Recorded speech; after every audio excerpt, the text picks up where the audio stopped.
Être manager vous salue. Alors, nous allons parler de contrôle de gestion. On va définir ce qu'est le contrôle de gestion. Ensuite, on va identifier les clients du contrôle de gestion dans l'entreprise, les concurrents du contrôle de gestion de l'entreprise, et nous allons finir par proposer une organisation optimale de la direction du service contrôle de gestion. Alors, qu'est-ce que le contrôle de gestion? Alors, on définit le contrôle de gestion, c'est Anthony qui l'a défini, Robin Anthony, un titan, un spécialiste, auteur du contrôle de gestion. Il a défini le contrôle de gestion comme l'ensemble des processus qui permet de s'assurer que les ressources de l'organisation sont bien utilisées pour atteindre les objectifs fixés. Ça, c'est une fonction essentielle parce que la bonne utilisation des résultats des ressources pour atteindre les objectifs fixés doit être la priorité de tout dirigeant, de tout manager. Donc, le contrôle de gestion est une fonction essentielle. Une autre définition du contrôle de gestion. Le contrôle de gestion, c'est l'ensemble des systèmes d'information qui permettent de piloter l'entreprise. Waouh! Alors, qu'est-ce qu'un système d'information? Un système d'information, c'est tout ce qui permet de collecter l'information dans une organisation, de stocker l'information, de traiter l'information et de diffuser l'information. La comptabilité générale est un élément du système d'information de l'entreprise ou de l'organisation. Parce que la comptabilité générale stocke l'information, traite l'information et diffuse l'information à travers les états financiers. La comptabilité analytique de même, les états statistiques, les budgets et les équipements informatiques, les hommes, font partie du système d'information de l'entreprise ou de l'organisation. Le contrôle de gestion va s'appuyer, ça va utiliser tous ces éléments qui constituent sa matière première pour travailler. On a dit que le contrôle de gestion, pour cette deuxième définition, permet de piloter l'entreprise. C'est un processus qui permet de piloter l'entreprise. Alors, le pilotage, comment ça se fait? Le pilotage est un cycle qui comprend 4 étapes. Pour piloter, il faut commencer par avoir des informations. Lorsque, par exemple, vous êtes chez vous, vous voulez voyager, vous êtes à Abidjan, comme je le suis actuellement, vous voulez aller au nord, à Korogo. La première chose, si vous n'avez jamais pris cette route, c'est de chercher l'information. Votre destination se trouve à combien de kilomètres d'Abidjan? Quelles sont les villes que vous allez traverser? Voici quelques informations qu'il faut chercher à avoir. Donc, le pilotage commence par avoir de l'information. Ensuite, on prend une décision. Sur la base des informations qu'on a, on agit et pendant l'action, on peut faire du contrôle, du suivi.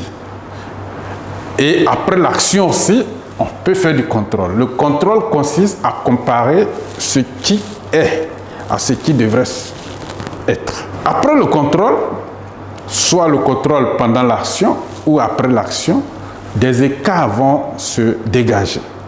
Et on va analyser ces écarts, connaître leurs causes, leurs conséquences, et on a encore de nouvelles informations et on prend des décisions. Donc voici comment se fait le pilotage. Le contrôle de gestion ou le contrôleur de gestion, c'est en fait le copilote. Et le dirigeant, le chef d'entreprise, il est le pilote. Il y a des rallyes automobiles où il y a un pilote, lui, il ne fait que tourner le volant. Et le copilote, il est là avec une carte pour indiquer au pilote quelle est la route à prendre. Voici ce que fait le contrôleur de gestion dans une organisation. Il est là pour indiquer au pilote, qui est le chef d'entreprise, ce que quelle route il faut prendre, quel chemin il faut prendre, quels sont les risques, les difficultés qui sont sur le chemin. Il ne décide pas. Il revient au pilote de prendre les décisions sur la base des informations fournies par le contrôle de gestion ou le contrôleur de gestion. Alors, qui sont les personnes dans l'organisation, dans l'entreprise qui achètent ou qui bénéficient des prestations du contrôle de gestion? Les clients du contrôle de gestion à l'intérieur de l'organisation. Qui sont ces clients? Alors, les principaux clients internes du contrôleur de gestion sont au nombre de 4. Il y a la direction générale, qui est le principal client du contrôle de gestion, et la direction financière, ensuite les responsables opérationnels et les responsables des fonctions support. La direction financière, c'est une fonction support, mais il faut l'isoler, c'est une fonction support essentielle. Bien, la direction générale a besoin d'informations. La direction générale doit affecter les ressources de l'organisation, de l'entreprise, aux activités, aux unités, etc. La direction générale doit prendre des décisions.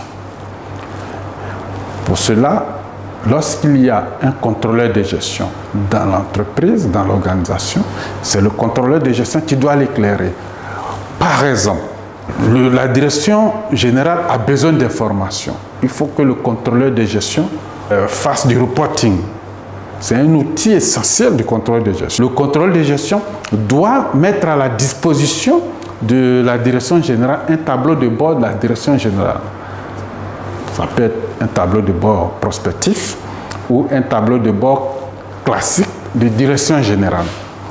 Ensuite, pour l'affectation des ressources de l'organisation, la direction générale a recours au contrôleur de gestion. Comment? Le contrôleur de gestion doit faire des études avec, bien sûr, toutes les parties prenantes internes de l'entreprise. Mais c'est lui qui doit piloter ces études. C'est le maître d'œuvre.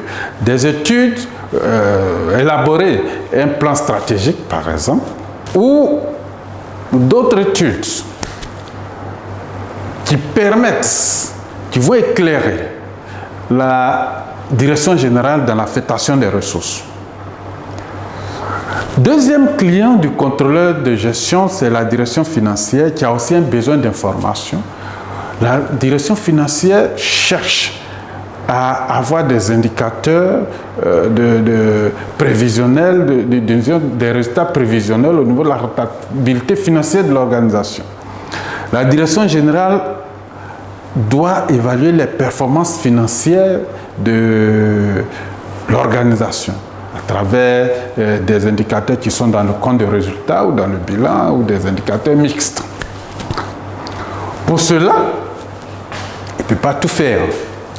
Il doit se faire aider par le contrôleur de gestion. Le contrôleur de gestion va utiliser des méthodes d'analyse des coûts de revient, la gestion budgétaire. Il est le maître d'œuvre de tous ces outils-là. Ensuite, le contrôleur de gestion va faire des études économiques et financières pour la direction financière. Troisième type de client ou troisième client du contrôleur de gestion, c'est les responsables opérationnels. Les responsables opérationnels aussi ont besoin d'informations. Les responsables opérationnels doivent bien travailler, bien s'organiser et puis avoir des règles de travail, des procédures de travail. Les responsables opérationnels doivent évaluer leurs collaborateurs et doivent suivre leurs activités. Par exemple, le directeur commercial, il doit suivre les chiffres d'affaires par unité, par commercial, etc. Donc, ils doivent, ces responsables, se faire aider par le contrôleur de gestion. Le contrôleur de gestion doit mettre à leur disposition une bonne organisation, les aider à bien s'organiser, les aider à avoir des procédures de travail. Ensuite, mettre à leur disposition des tableaux de bord, des indicateurs pour mieux suivre leurs activités. Les responsables des fonctions support, tels que le responsable informatique, le responsable des ressources humaines, sont des clients du contrôleur de gestion. La direction des ressources humaines est un client privilégié du contrôle de gestion. Dans la gestion prévisionnelle des emplois et compétences, la GPEC, ou dans l'élaboration du bilan social de l'organisation, la direction des ressources humaines doit s'appuyer sur le contrôleur de gestion. Même dans les activités dans le processus de recrutement, les activités de formation, le contrôleur de gestion doit appuyer la direction des ressources humaines. De même, la direction informatique qui collecte, qui traite de l'information, le contrôleur de gestion, un bon contrôleur de gestion est ou complet, doit être un informaticien de nos jours, même avant. Donc, le contrôleur de gestion va vendre des méthodes ou des analyses, des méthodes de travail à la direction informatique. Alors, qui sont les concurrents du contrôleur de gestion? Alors, il y a une surprise énorme. La surprise est que les clients du contrôleur de gestion sont ses concurrents. Ça veut dire quoi? Les responsables des fonctions support qui sont clients du contrôleur de gestion sont ses concurrents. La direction générale est un concurrent du contrôle de gestion. Qu'est-ce qu'un concurrent? Un concurrent, c'est une personne qui fait pratiquement la même chose que vous. Il fait la même chose que vous, il vend la même chose que vous, et souvent il vous met des bâtons dans les roues. C'est ça un concurrent. Et le contrôleur de gestion, il y a des gens qui ne les aiment pas. Le contrôle de gestion en tant que fonction n'est pas fait uniquement par le contrôleur de gestion. Le contrôle de gestion en tant que fonction n'est pas fait uniquement par le contrôleur de gestion ou par le service contrôle de gestion. D'autres directions font du contrôle de gestion. Et les premiers concurrents du contrôleur de gestion ou du service contrôle de gestion, c'est les responsables des fonctions support, les qualiticiens, qui veillent aussi à l'atteinte des objectifs, qui veillent aussi à la bonne utilisation des ressources dans une organisation. Font du contrôle de gestion, parce qu'on a dit que le contrôle de gestion, c'est une fonction qui s'assure que les ressources sont bien utilisées pour atteindre les objectifs fixés. Les qualiticiens aussi font cela. Les contrôleurs internes, le contrôleur interne font du contrôle de gestion. Ils mettent en place les procédures, ils définissent la structure organisationnelle de l'organisation. Et le contrôle interne doit aussi se préoccuper de l'amélioration des performances dans une organisation. C'est ce que le COSO même dit.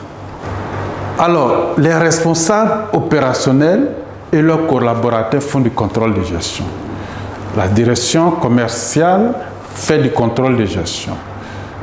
Ils mènent des activités, ils utilisent des ressources humaines, des ressources financières, des ressources matérielles pour atteindre les objectifs qu'ils ont. Et ils cherchent à s'assurer que leurs objectifs sont atteints. Alors, ils font du contrôle de gestion et l'idéal, c'est qu'ils doivent s'appuyer sur le contrôle de gestion où ils doivent travailler de concert. Les dirigeants font du contrôle de gestion. On a dit que le contrôle de gestion, c'est un processus cyclique. Ça part de l'information, ensuite on prend des décisions, on agit et on fait du contrôle. Les dirigeants font du contrôle, les dirigeants prennent des décisions, les dirigeants agissent, par exemple, animent le système d'information de l'entreprise. Et souvent, même quand il n'y a pas de contrôleur de gestion dans une organisation, tout le monde fait du contrôle de gestion à son niveau. Donc, le contrôle de gestion a des clients et ces clients sont ses concurrents. Cela nous interpelle, ou cela interpelle le contrôleur de gestion. Lorsque vous faites du commerce et que vos clients sont vos concurrents, c'est compliqué. Très compliqué. Lorsque vos clients sont vos concurrents, il faut être un grand diplomate. Il faut être compétent. Il faut être discret. C'est-à-dire, il faut vraiment avoir des qualités. Et c'est ce que le contrôle de gestion, le contrôleur de gestion doit avoir. Maintenant, on termine sur l'organisation ou la structure organisationnelle d'une direction contrôle de gestion. La direction contrôle de gestion doit être en tout cas rattachée à la direction générale de l'organisation de l'entreprise. Et en son sein, on doit avoir plusieurs services. Par exemple, le service reporting, le service comptabilité analytique, le service planification et budget. De nos jours, en pratique, le reporting, bon, ça se fait, mais souvent la périodicité. Beaucoup d'entreprises ne font pas de reporting. Ce n'est pas une culture, ce n'est pas formalisé. La planification, ce n'est pas dans nos cultures. La gestion budgétaire, un peu. La comptabilité analytique, pas tellement. Ça veut dire que le contrôle de gestion est fait à moitié. C'est le constat que nous avons fait. Pourtant, c'est une fonction essentielle. Merci et à bientôt.